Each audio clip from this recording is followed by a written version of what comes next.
गुरु गिरजानंद की। तो पंक्तियों में वर्णन किया गया है कि दयानंद देव वेदों का उजाला लेकर आए थे और करों में ओम की पावन पताका लेकर आए थे। महर्षि दयानंद जी का जितना वर्णन किया जाए, जितना बताया जाए, शब्द कम है उस ऋषि की महानता के आगे।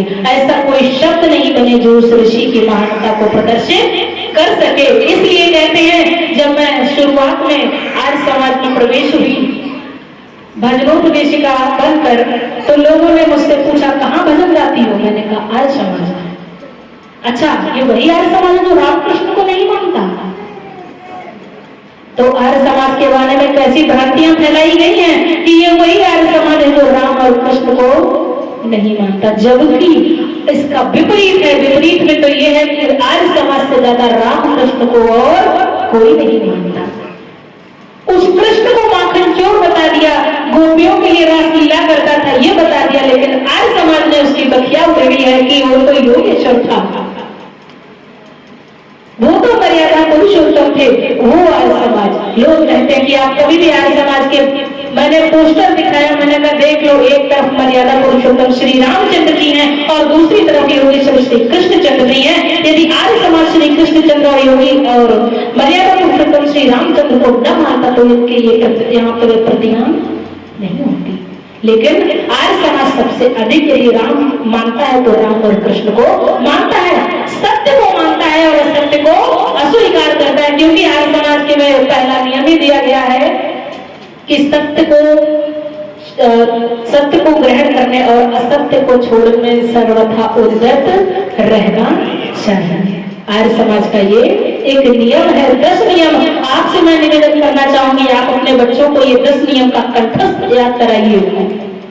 आर्य समाज के नियम आपके बच्चों को याद होने चाहिए। देखिए स्वाध्याय, देखिए उनके अंदर वो दिव्य आत्मा होती है, हर बच्चे के अंदर दिव्य आत्मा होती है। आपके ऊपर निर्धारित करता है कि आप अपने बच्चे के अंदर वो सोई हुई दिव्य आत्मा को जगा सकते हैं या नहीं। ये आपके ऊपर है, माताओं बहनों आपके ऊपर है।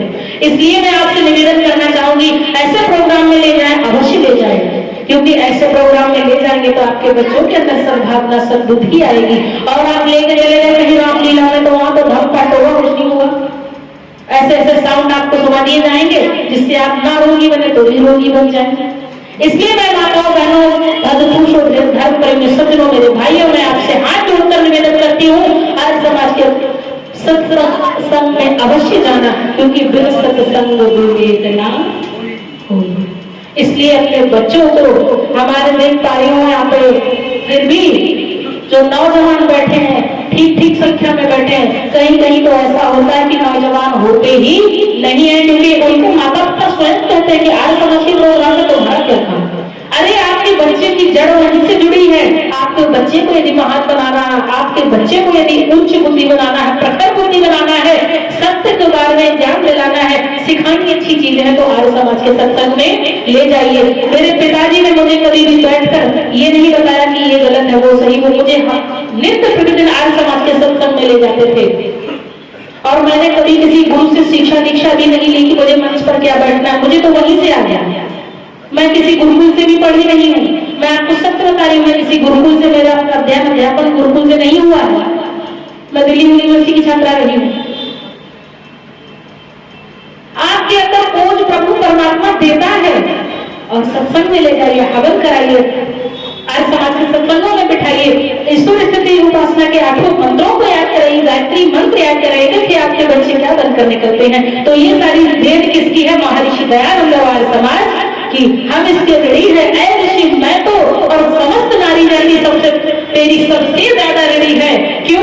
क्योंकि ये वही स्त्री जाति है। यदि महर्षि दयानंद न होता तो मैं आपके सम्मुख इस मंच पर न बैठी होती और महिला जाति का प्रतिनिधित्व न कर रही होती। यदि ऋषि दयानंद न होता, ये वो ऋषि दयानंद था जिसने वहां से निकाला है महिलाओं को, जहां अगर गायत्री मंत्र या कोई भी पूजा की बात या मंत्र सुन लेते तो कान में कांच पिघलाकर डाल दी जाती थी।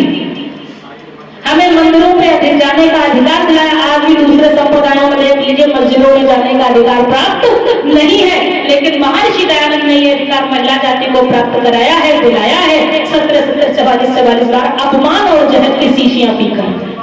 तो सबसे ज्यादा ये जरूरी है, तो महिलाओं आप हो, माताओं मेरी आपसे हाथ जोड़कर विनंती है।